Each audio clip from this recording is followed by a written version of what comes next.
Good morning, Chicago Cubs fans. We are back with another edition of Cubs Daily. My name is Steven Ryan. The Cubs are officially linked to a former prospect of theirs in Dylan Cease. We're going to talk about that. We're going to talk about a potential PCA extension. We're going to continue with our series of grading the Cubs, and I will give you guys my opinions on what the Cubs should do with some of their free agents with team options. But before we get into all that, just want to give everyone a big time thank you for all of your continued support on the growth here of Cubs Daily. All the comments, all the likes, the subscribers, you guys are the absolute best. If you guys are new to the channel and you're enjoying the content, please feel free to hit that thumbs up button and subscribe to the channel for more. We're coming to you Monday through Friday during the off season, and if there's a big breaking story over the weekend, I will get it up there for you right away. So let's hop right into it. Dylan Cease, ladies and gentlemen, the Cubs are officially linked to him potentially. He is coming into his free agent season. He is 30 years old. Former Cubs prospect that we traded for Jose Quintana back in 2017. We paired him alongside Eloy Jimenez, and he's developed into a very, very, very good, solid starting pitcher. Maybe not top tier, like a top 5 pitcher, but he can absolutely perform in the top 10. And he can absolutely lead a staff. The only question here when regarding Dylan Cease is, will the Cubs want to pay him 4 or 5 years worth of money with the lockout looming? That's going to be the main theme of my videos, unfortunately. We know how the Cubs are. We Cubs fans, we know how this team spends their money. They are frugal. They only want to make good, sound business decisions. I understand that. But when you have a really good team, the windows don't necessarily stay open for long. And I think we kind of experienced that in the mid-2010s. So I'm just not sure if the Cubs are going to want to fork over 4 years, $130 million, 5 years, $160 million, et cetera, et cetera. But maybe friend of the program, Dylan Cease, they liked him enough to draft him, so maybe they're willing to fork it over for him and kind of see him as a viable long-term option even post the lockout. Dylan Cease probably had his worst year statistically last season, but even then in the postseason, he flashed his absolute brilliance against us in that Game 2 victory. So I would absolutely welcome Dylan Cease back to this rotation. I think he would plug in nicely. I can't believe I'm saying this because generally speaking, you would never say you can never have too many lefties, but I think the Cubs do have too many left-handed pitchers, and I think Dylan Cease would be a great balance addition to this staff, right? We could have Dylan Cease, Matthew Boyd, Cade Horton, or Cade Horton, Matthew Boyd, Dylan Cease, et cetera, et cetera. And then Jameson Taillon will be out there as well. So, all these things do depend on what we do with Shota Imanaga. But, again, I welcome the addition of Dylan Cease. He's a hard-throwing right-handed pitcher, and he's postseason proven. So I think the Cubs should take a good look at him, and if the price fits their mold, they should absolutely take a run at him, and maybe he'll want to come home and join the club. So I'm in on Dylan Cease. Again, what we know as Cubs fans, we are very aware that the Ricketts might not want to pay anyone anything until this extension or this lockout is over. Now, speaking of extensions, I do think the Cubs are going to try and get an extension done here this offseason for a current player on the club. His name is Pete Crow Armstrong, right? He just had a breakout season here with us in the friendly confines.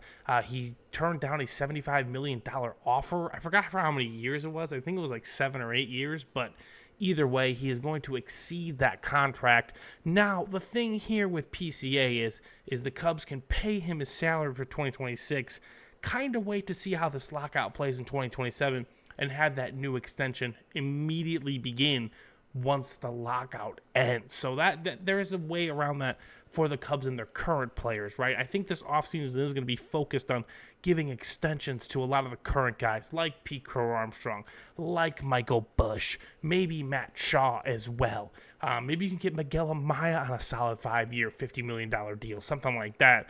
I think that would be the predominant focus of the major signings for the Cubs this year. They kind of want to establish that core. I've mentioned multiple times, Nico Horner, Seiya Suzuki, Jameson Taillon, Ian Happ, all those contracts are expiring at the end of next season. Not saying those guys won't be back afterwards, but again, they're extended to that point for a reason. The Cubs just want to have good, young, cheap control going into the lockout. They don't want to be in too much of a bind before that happened. So I'm not sure what PCA is going to get. He just had an amazing year. I think he's going to want to garner the contract of a Jackson Chourio, right? A Julio Rodriguez, Bobby Witt. Those guys were a tad bit more established, right? They kind of brought it for a couple years, I think, before they got those extensions, but those were really top caliber prospects. PCA is one of those as well. They got 10 years, $240 million, $245 million, et cetera, et cetera. So if the Cubs are willing to fork it over for PCA, I think it's a deal absolutely worth doing. Again, you have to remember, 10 years for $250 million, that's only $25 million a year. If PCA is going to output the numbers he did in the first half, that's a good deal. That's a good deal for the franchise. Kind of establish, consistency with the fans. And I really would like him to patrol center field for a very, very long time. And again, I expect him to get better. Maybe the numbers won't explode off the page better, but I think he's going to bring a more balanced approach to the season. He's going to steal more bases. He's obviously going to get smarter, maybe develop a little more patience at the plate. I do believe that with Pete Crow Armstrong. So I could absolutely see the Cubs getting an extension done with him this offseason just to kind of avoid all that other stuff after the lockout and potential any free agency on that front. So let's continue our series. We're grading the Chicago Cubs player by player for the season. I'm probably not going to get too much into the depths of the bullpen, but we're going to get the starters. We're going to get the starting players as well. And we're going to continue rolling along here. We're going to go with Matthew Boyd. First time All-Star season. Matthew Boyd was absolutely a sensational pickup for this club. 2-year, $28 million deal, and just look at the numbers he inputted for the Chicago Cubs, right? 1.09 whip, an ERA just a hair above 3, 154 to 42, 3-1 strikeout ratio, absolutely fantastic stuff. 179 innings pitched, the second highest of his career, and his ERA plus was at 120. Matthew Boyd was one of the more consistent players on this team all season long, right? Even with the good hot start and even through the trials and triumphs of the second half, where the Cubs were kind of piddle-paddling around 500, Matt Boyd was always able to, bounce back and get us a good win if needed. Now, towards the end of the season, he did begin to struggle. Those are concerns regarding Matt Boyd. Obviously fatigue, wear and tear. He's had multiple injuries throughout his career. So he's susceptible to those kind of fatigue-like outings later on in the season. But I think the Cubs did a fantastic job with him. He managed his arm well. He gave us an absolute gem of a game in Game 4 against the Brewers to push that series to Game 5. And again, that's all we could ask for from him, right? Matt Boyd, at the beginning of the season, he was expected to be our fourth starter. And he pitched like our number 2 all season long. And I'm excited to bring him back to the club next year, and I hope that he can kind of more fit that role for what we need him to be, right? I would like the top 3 to be, Horton, Steele, insert a pitcher, Shota Imanaga, Dylan Cease, et cetera, then Matt Boyd, then Jameson Taillon, et cetera. Maybe Jameson Taillon's the third, because Jameson Taillon was sensational for us down the stretch in the second half as well. So, again, Matt Boyd, A-. I'm giving him an A-. I can't expect much more from him. I'm just being honest with you guys. I don't dole out A+. Not necessarily. You have to have an absolutely unreal year. So, if Matt Boyd had like a 2.2 ERA and, he went like 18-6 or something like that for us, maybe, just maybe I would throw him that A+. But again, A- for what we paid for him, what we expected from him.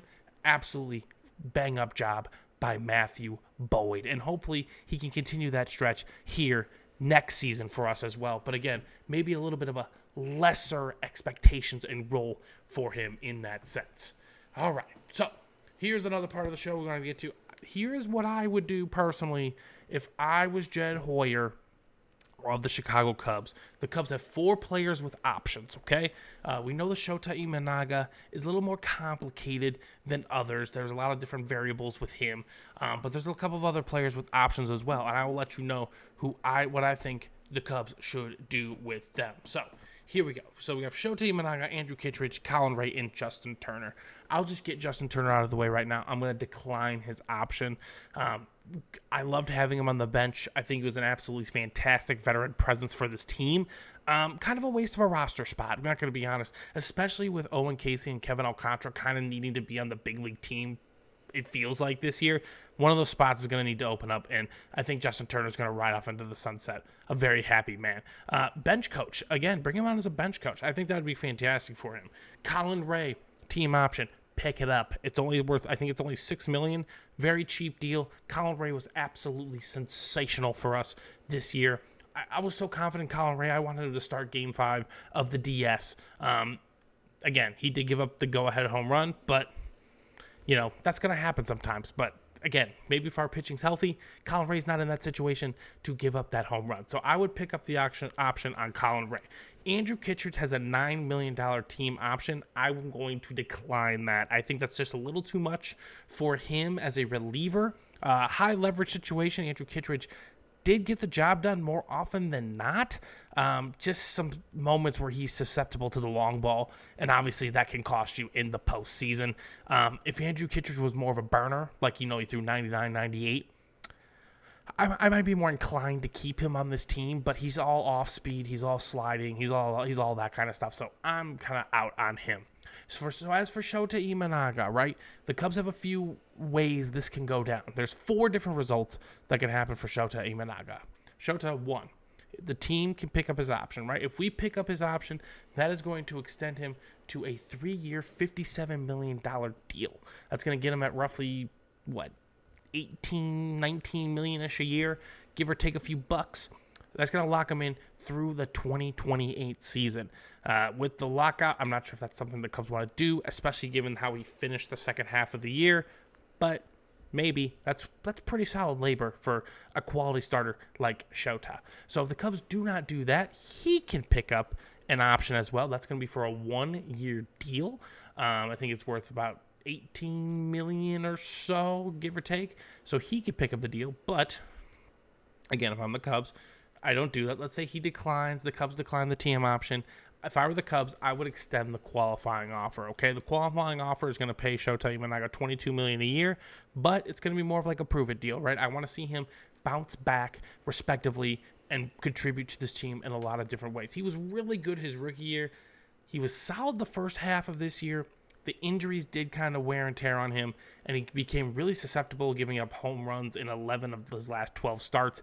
It wasn't really Shota-like, so I would be curious on a 1-year deal for him to come back, prove himself, and then maybe he'd be open to a 3-year, $60 million extension to kind of help round off the staff heading into the 2030s.